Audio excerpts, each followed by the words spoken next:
Hello and welcome to another episode of A Bright Side. We thought we would make a return to Inuit Gold Bubba. We're at so let's go check it out. Carn Euny, if you didn't get what the kids were saying. Little bit of a drive. It is one of those places that they are quite difficult to, well, not difficult to get to, but the roads are very, very narrow. Passing places sort of every few hundred yards, you know, that type of thing. There is a little bit of parking here, but it is quite minimal. I'm just going to read this little bit of information. I won't read the whole thing. It just states here, after a short walk, you will discover the ancient village of Carn Euny. It is one of the most iconic sites in West Cornwall. You can take either route as shown on the map. So basically here you've got this stone, states here Carn Euny on the blue side, Carn Euny on the green side. Now the recommended route, I think for just quickness and ease, is the green. Apologies in advance for the wind on the audio. It was very calm back home in Penzance, and we're only about 2 or 3 miles away from Penzance. Excuse me, but here it's like blowing a hoolie. So again, apologies on the audio if there's a little bit of wind being picked up. Now, we are adventurizing through, goodness, this tree tunnel, as the kids would describe it. And I don't know where I'm going with that. Watch your footing a little bit. It is rough. Stones everywhere. You could easily trip up. Marker there with the green arrow. Goodness, this is like leading into something from the Blair Witch Project.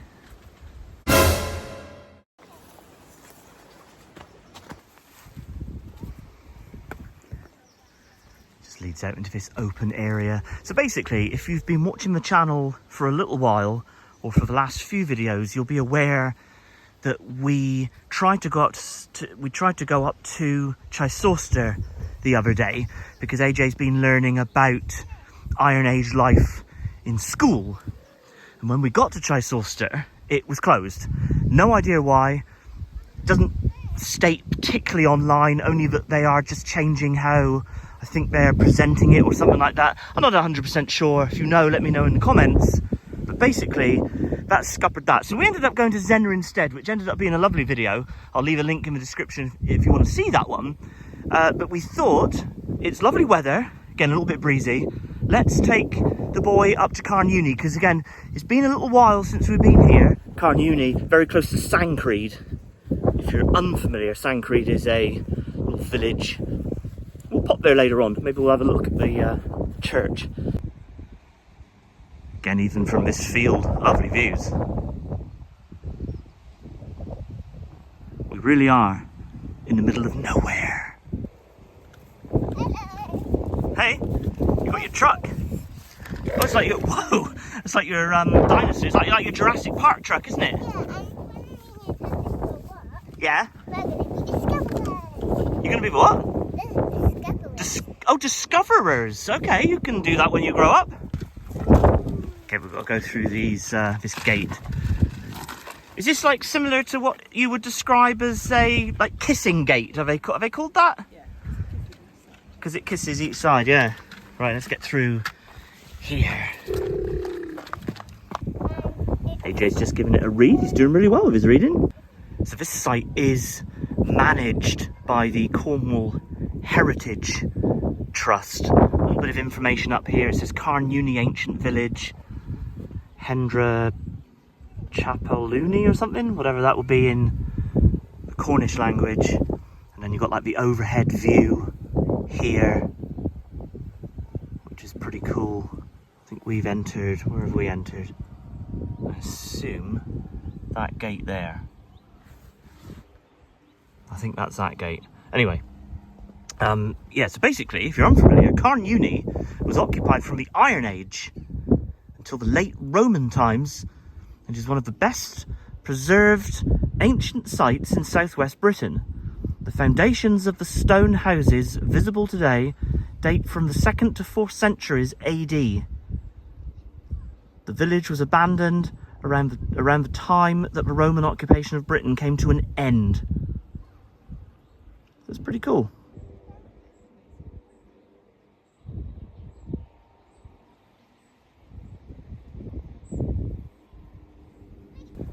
Yeah, this sort of thing blows my mind. Again, if you've been watching the channel for a while, you do know I love history, particularly like ancient history, all that sort of stuff. Again, sorry about the wind on the audio. It just fascinates me that this is a former village. So when did the Romans leave? Around about 400 AD, didn't they? So you think this has been abandoned for about 1600 years, give or take. But you think during that time, like the Iron Age period through the Roman period, this was where people lived. And again, no, I'm no archaeologist, but you know, when you see all these sorts of bits, and you just, I don't know, to me, this really is fascinating. The fact that I'm standing in someone's house. Previous house. Yeah, blows me away. I assume over time, when the village was abandoned, or just after the village was abandoned, I assume that most of the... Well, there's a helicopter over there, look.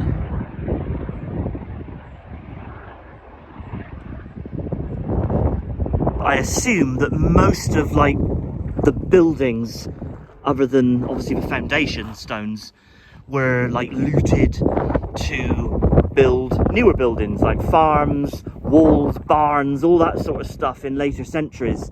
But I think we're very lucky still to have all of this, because you imagine if the site was completely stripped, I mean, there would be hardly anything to see, and that would be a shame. So again, I assume that a lot of it was obviously pillaged. I mean, you know, I mean, if you had nothing and it was the year, I don't know, 1500, and you were a farmer or whatever, and you needed to build a home, you wouldn't care if this was an ancient site. You would just take what you needed and rebuild it again. So, you know, or rebuild it in a different format on a different piece of land, your land. That's my sort of take on it. I'd imagine that was how it all kind of worked. Another placard here with some information about Iron Age houses. It states here, when this part of the village was excavated in the 1960s, an exciting discovery was made. Underneath the stone buildings, the archaeologists found traces of a much earlier house dating from the Iron Age. So obviously it's several centuries of occupation. A bit difficult to see in the glare here, but there is a picture, like an artist's rendition of probably what the site was like back in the day. Quite fascinating. I like these sorts of comparisons. I don't know if that is kind of like one of those where you look up and that is what you're looking at, but kind of suggests that normally when they're on like a placard, you normally kind of look up and see what it would have been like. And we'll show the cottage in a minute, but it states here, in about 1750, long after the village had been abandoned, a small cottage was built in the area to your left. You can see it just over there. We'll have a close look in a minute. It was occupied for about 100 years. Some of the interior walls of courtyard houses were removed at this time to create garden plots. So yeah, like I said, I mean, all these sorts of like building materials and whatnot, they would have been recycled over the centuries. So this is the cottage, someone's former homestead, built in 1750. So that's like, I don't know, whatever, 270 odd years ago. And it was occupied, and according to that information, it was occupied for about a century. So this place has been abandoned since the 1850s. And again, how weird. I am stepping into somebody's former homestead. Again, I'd imagine that had been maybe just rebuilt a little bit, because obviously these aren't... These are just in place just to keep that top bit in section, that top section sort of there. So I'd imagine that was just someone putting that in there to keep the window a thing, if you will. But yeah, like again, I don't know. I'm not an archaeologist. I mean, I wouldn't know what all the different sections were. I mean, there's like a little, like a sort of like an indent in there, like a well. I doubt there was an active well inside the house, but you never know. I don't know. If you know, let me know. But this could have potentially been like a kitchen area. Again, I really am guessing and speculating. But yeah, they probably had like their television over there. Again, I could walk around these sites forever and a day. I find them really fascinating. You kind of feel a little bit in tune, perhaps, with the people that used to live here all those centuries ago. Yeah, no, I do like this sort of thing. How does it feel that you're standing inside somebody's homestead from centuries and centuries ago? Is it strange? Yeah, not really. Life in the village. We're kind of at the top end of Carn Euny. Another artist's rendition. We'll have a look in a sec. It just states there, during the Romano-British period, a small but thriving community lived here. The houses they lived in are known as courtyard houses, a building type unique to the far west of Cornwall. So again, Chichester is spread over a much bigger area. This is a bit more sort of confined within these, I assume, more sort of like modern walls. But yeah, these like houses, these courtyard houses, very unique. Again, an artist's impression, rendition, whatever, of life. So again, I'm assuming that you're standing on this point and that's what you would have seen. That's what you would have seen all that time ago. Quite amazing. Didn't they used to like live with their animals and stuff? Yeah, but they were saying that this sort of, the way they're clustered is quite typical to this end of Cornwall. So they would have all the houses and then like a big central courtyard that they were shared in the middle. Because I was saying that like Chichester is bigger, isn't it? Yes. It's more spread out. It's spread out over a much bigger area. I wouldn't say dramatically bigger though. Well, I don't know if like there might not be more houses, but they're more spread out, aren't they? Yeah. The site is bigger, is what I'm trying to get at. But yeah, I love these sorts of pictures, I must say. Interesting. I have a family over there just having a little picnic.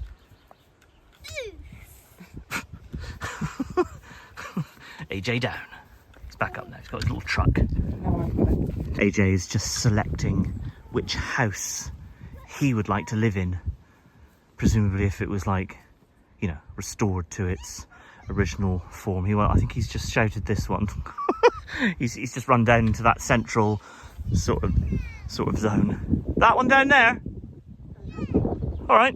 And these little like, are these like foxgloves or have I completely made that up? Are they foxgloves? Yes.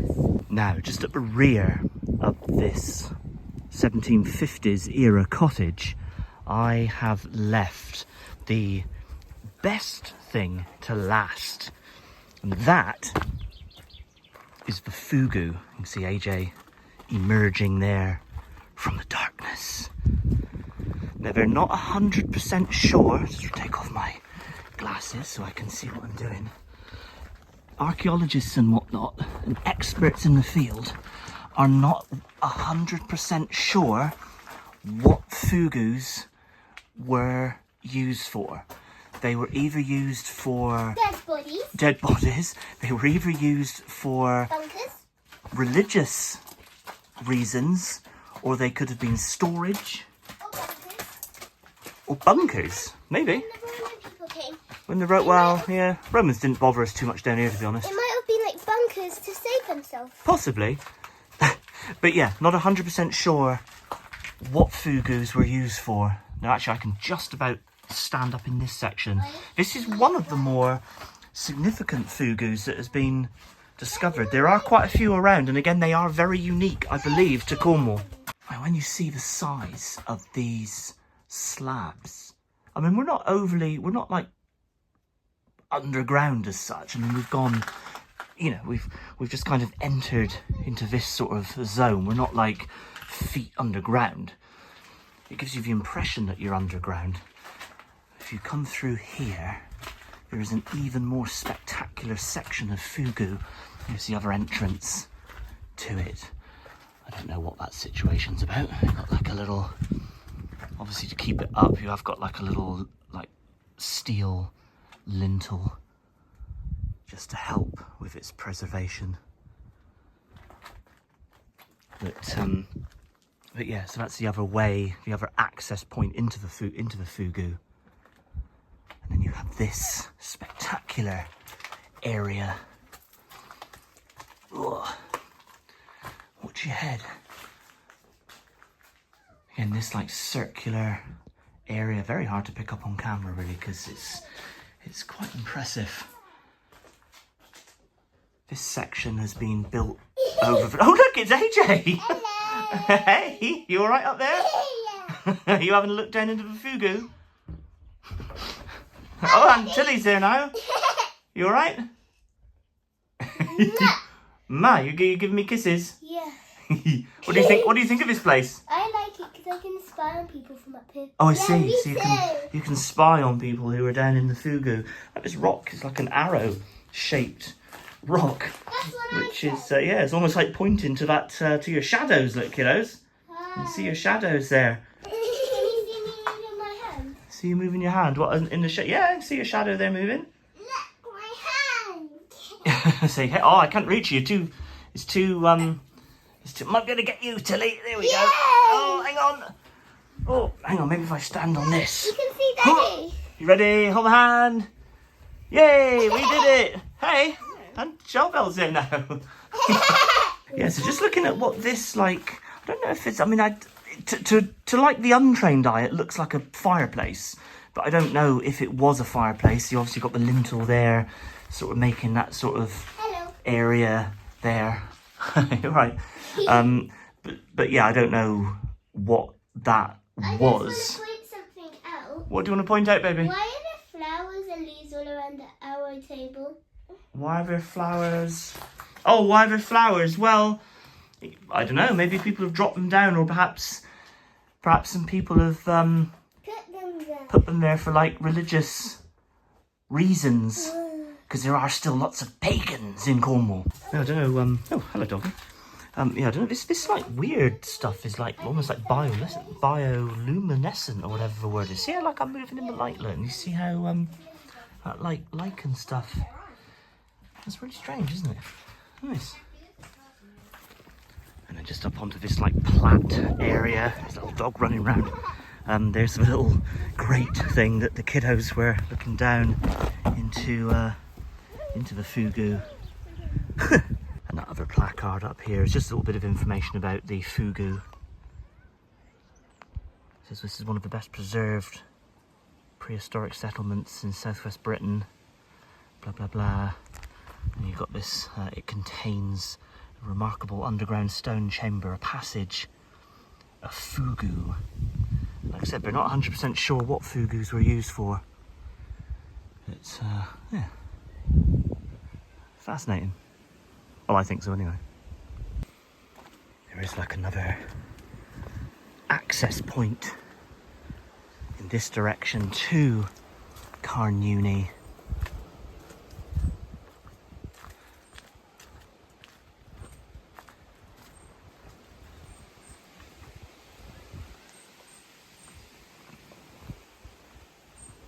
Sure, it was like a well structure. I don't think it's not the Sancreed Well, but well, as far as I know, it's not.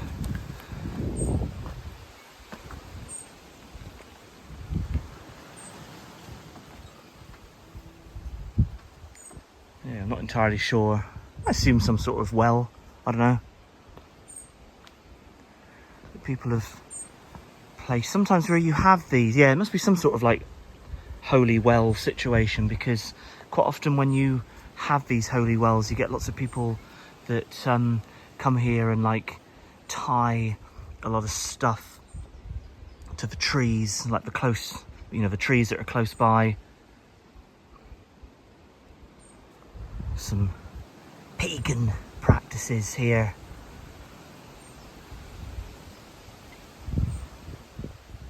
Just interesting to see some of the little bits and pieces that some people have placed on this tree. They've got a name, and I can't think what those. I can't think off the top of my head what the name of this style of offering is. Right where my finger is, I'll insert that name in now, and that's because there's another one of these at Madron, and I have done the Madron Holy Well. I'll leave a link in the description if you want to check out that video. There were lots of offerings at the Madron Holy Well. But look at the size of that Geet rock and like this little tree. Just like clinging to it. Not that the former Iron Age residents would have any way of knowing, but I wonder what they would think of people today, as of recording of this 2025, looking at their homes, clambering around the remnants of where they once lived, finding it such a fascinating place. You know, it's like people, like, I wonder, like, people in the future, like, let's say 2,000 years in the future, if, you know, if humans are still around, I wonder what they would think of our homes that we live in now. I don't know, it's kind of fascinating, but I bet like the Iron Age people who lived here 2,000 years ago or more, I bet they, I don't know, I wonder what they would think of people just like finding such fascination in like their homes, because to them it would have been their homes, it would have been normal. I think of stuff like that. And but I can't remember if I said in the beginning, but it's free entry. Like I said, it's looked after by the Cornwall Heritage Trust Estates, and it is free. You can just come up here and walk around and whatnot. Right, I think we are done here in Carn Euny. We're going to make our way back to the car and then head to the village of Sancreed, which isn't very far away.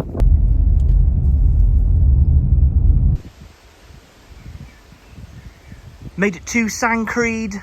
Very, very small community here in West Cornwall. Car there driving past, two cars actually. They're the first things that the first vehicles we've actually seen drive past. Only a few hundred people that live here. It's a very, very small little village. But right here, this wall, on the other side of this wall, it's the church. States there, Sancreed Parish Church. Sunday services, Holy Communion, 9:30 AM.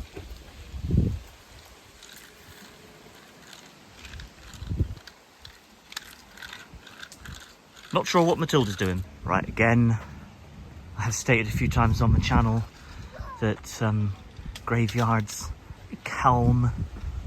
I kind of like them in a strange way. But here is the church. Got a beautiful church actually. We'll have a little look inside presently.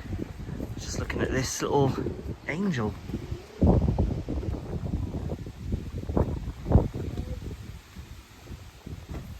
Yeah, I'm not going to go too mad on the looking around at all of these graves and whatnot. Like I said, there is something about these places that I do find fascinating. Somewhere in my family tree, I think we got like, you know, a couple hundred years ago, I think we had people from Sancreed.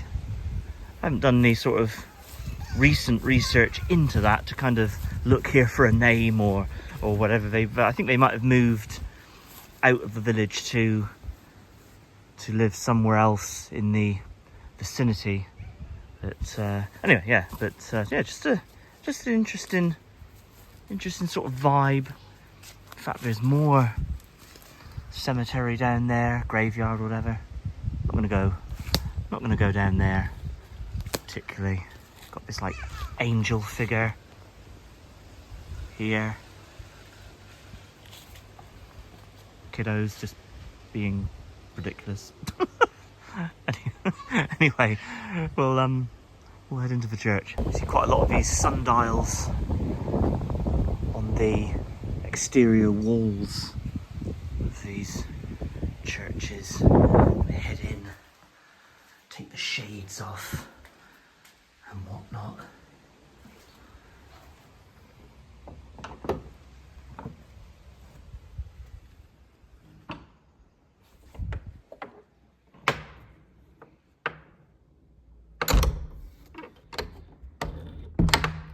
Seems to be a smaller church inside than some of the others we've focused on. There's the font. And then, like, you know, you can get like these little information things. Little nominal charge, just sort of like a tap and go there. Just with a little bit of history of the church. Got the organ over there.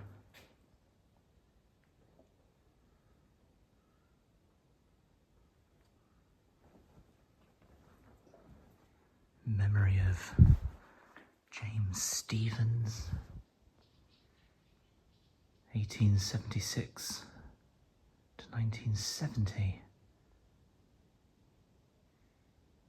What does that say? 50 years. The organist of this church. Quite hard to read, it's a little bit worn. It states there. These are like the men, I assume, from the parish who went forth to serve their king and country in the Great War, 1914-1918. Got some of the names there. Oh, look under there. Like, I wonder, wouldn't you love to, like, have a poke around, like, some of these crypts? Got the pulpit up there, or whatever they're called. I think they're pulpits, aren't they? Won't go behind those closed curtains. Don't want to poke around too much. Got this, like, carving here. Bits and pieces, obviously in the memory of all these people from the area and whatnot.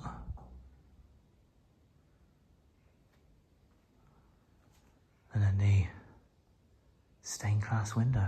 They're rather beautiful, aren't they, stained glass windows? And look at the ceiling, actually, just looking up. Look at that. These like magnificent wood carvings.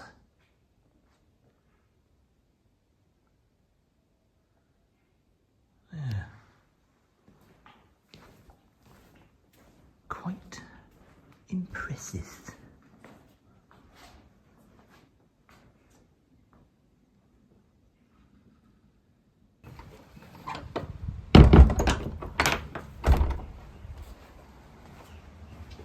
It's a good job Shelley is here, because I completely walked past this grave, and actually on closer inspection she's just pointed out that it is the grave of Stanhope Forbes. Stanhope Alexander Forbes. Who is the... Well, very famous artist. He's a very famous artist, believed or considered to be like the grandfather or the father of the Newlyn School of Art. Yeah. And he's there. Him and his first wife. And yeah. In fact, his second wife was also in there.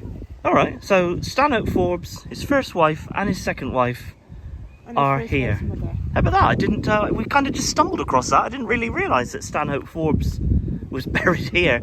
Easily Googleable. Easily Googleable. If you just type the name Stanhope Forbes, you'll see all of the beautiful paintings that he was responsible for. But yeah, it's quite ornate, isn't it? Yeah. Yeah, this is what caught my attention. I thought, oh, that's pretty, and then started reading it. And started reading it. It was Stanhope Forbes. How about that? Huh. But yeah, if you type his name into Google, you'll find all of his paintings. Loads of information there about Stanhope Forbes. Very famous. How about that? I did not expect to be stumbling across the grave of Stanhope Forbes. It's pretty cool. Stepped onto the other side of the church a minute, just have a bit of a mooch round.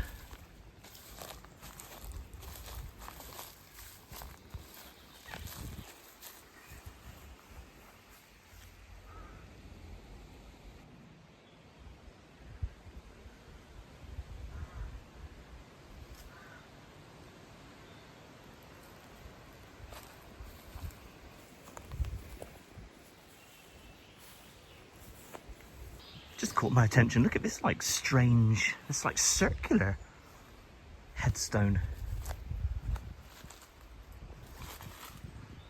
In loving memory of Richard John Bowes Richards. Richard Richards of Drift Mills, who departed this life 14th of May 1920, age 41. Yeah, actually, that's like, if he's from a mill, I assume that must be some sort of stone working circular contraption belonging to a mill. Just by the footpath to the Sancreed Holy Well, which we're gonna look at, we've got this old relic, a telephone box. Someone's written some notes here, I don't know what that's about. It functions. Huh. You don't see that very often. So there is a functioning telephone box. Right, this site is cared for by the Cornish Ancient Sites Protection Network. Obviously what it is there in Cornish. So there it is, footpath, public footpath to the Holy Well. Let's go and find the Sancreed Holy Well. I'm interested to see if there's any like offerings all sort of like tied next to a tree or something. I've never actually been, I've been to Sancreed before, but I've never been to, I don't think I've ever been to the Holy Well.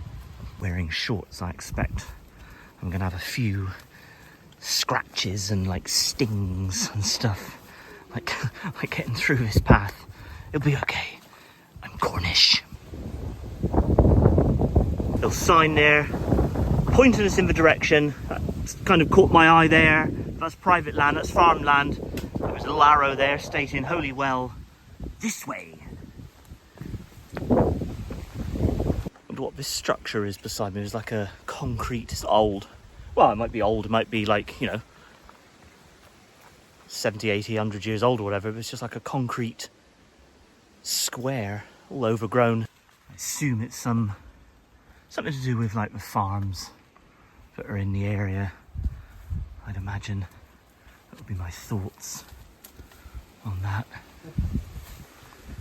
Around this side.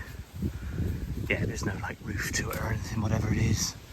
Well, a bit of roof there, but very abandoned. And there's the rest of its roof, I assume, unless there's more structure underneath it.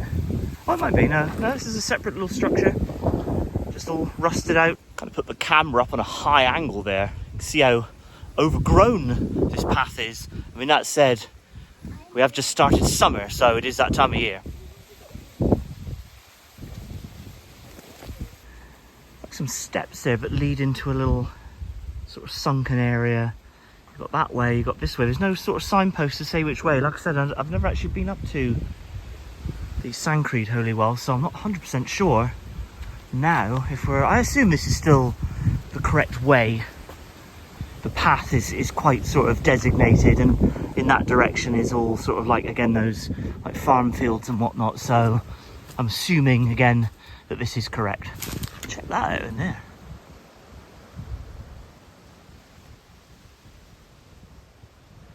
I assume not the Holy Well. We are just carrying on a minute. There's some more steps up here. Yeah, actually the steps here have got a like a old rusted out guardrail here. And here, oh yeah, here is there's no mistaking that we have arrived at the Holy Well. Look at all these offerings. Again, I'll write that word in there because I can't remember what these are called. They've got a specific name, a type of offerings. A surgical mask there. Someone's weaved that little pretty pattern. Yeah, again, whenever you find these holy wells, you'll find all of these offerings and whatnot. I will be careful clambering. Oh look, there's actually, someone must have been here very recently, because I don't know if you can see that, but there's some candles there that are lit. So how about that? That's really interesting. In fact, the whole well here is like littered with loads of candles. Oh, this is more significant, I think. Well, not significant, because they would both be very important as holy wells, but this is more impressive, I think, than the one at Madron. This is amazing. You see all those candles, Age? See those candles are lit. So somebody's been up here within the last sort of hour or two. How about that? Money in there, so you can leave. So you can leave some money. Shelley's just investigating that little box. Candles are pennies brought here by the judge, stored away by those whose candles are appropriate in the sacred place. Grabbing a handful of rara, that's just one or two. So You can put some money in, put some money grab in. a candle, and light it. So this is like, you could argue, this is still like an active place of worship, really. This isn't, you know, I mean, look, lots of people might laugh at that who are into the more mainstream religions, but it's quite interesting that there are a lot of people who still come to these sorts of places and think, yeah, I'm going to light a candle. And in that other little box is a notebook that's in a waterproof bag. Is it like almost like a visitor? Yeah, like well, a you can leave, visitor like, book. wishes and stuff in there. That seems. I won't show you. No. People's wishes and whatnot. So you can write your. Or you can just write your thoughts and feelings. Yeah. How interesting.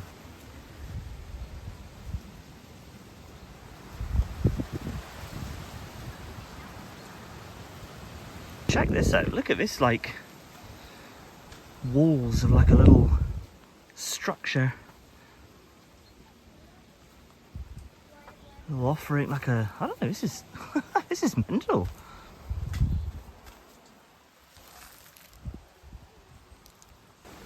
Yeah, a little tiny chapel. How amazing is that? And there's like this, like, Celtic cross, I suppose. This is really far out. I didn't expect it to be quite like this up here, actually. I was expecting it to be a little bit more like the one at Madron. A little, like a hat there that someone's left. Some sort of like verse going around there. This stone commemorates Juliet Shanks, 1929 to 1972. Huh. There's another one here. Michael James Shanks. How interesting. So I assume they're not buried here. I assume they're just like markers, just to sort of commemorate them in this very old, this like ancient ruined chapel. Huh. How fascinating. Right, Shelley, on behalf of the Bryce side, has just left a little note in there. Matilda's just left a little note. So here we go. I'm going to close that little box back up. I'm just going to put that little lock thing back over there just to keep it. All right, nice. AJ's just found this little rope swing. Amazing. Tilly climbing around this old tree. Look at this old tree where it like snakes away or around in that position. Don't know if it's like fallen down at some point or it's just grown in that shape.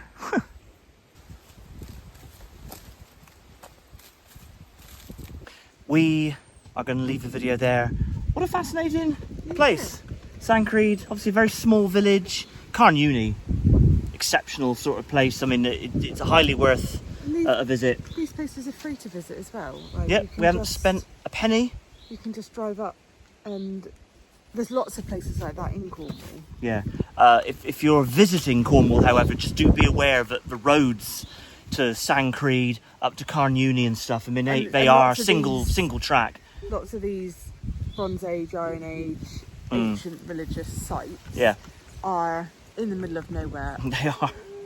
Cornish roads at their best. Yeah, with the big high hedges and stuff, so it's very, very difficult to see. And it is the national speed limit on a lot of them, isn't it? It's 60 miles per hour. I mean, it's, you know, it's impossible. It's just like, it's just there as a token speed limit, I think. But I mean, there's no way you could drive around at 60 miles per hour. People try. People try. But yeah, they're free to visit. But obviously with that comes a level of responsibility. If you are visiting these places, they are free. They are open to the public. But come and visit them. Don't trash them. If you have a picnic in the area, take all your trash with you and whatnot. Don't leave it in a state. I mean, this really is, this holy well. It's beautiful. It's beautiful, yeah. Peaceful. Like I said, it's very similar to the one at Madron, but this one, yeah, I don't know if it was. Like I said, I'll leave a link in the description from the CR Madron Holy Well video where I almost became a bog man. Like, you know, part of the holy well. Where I became.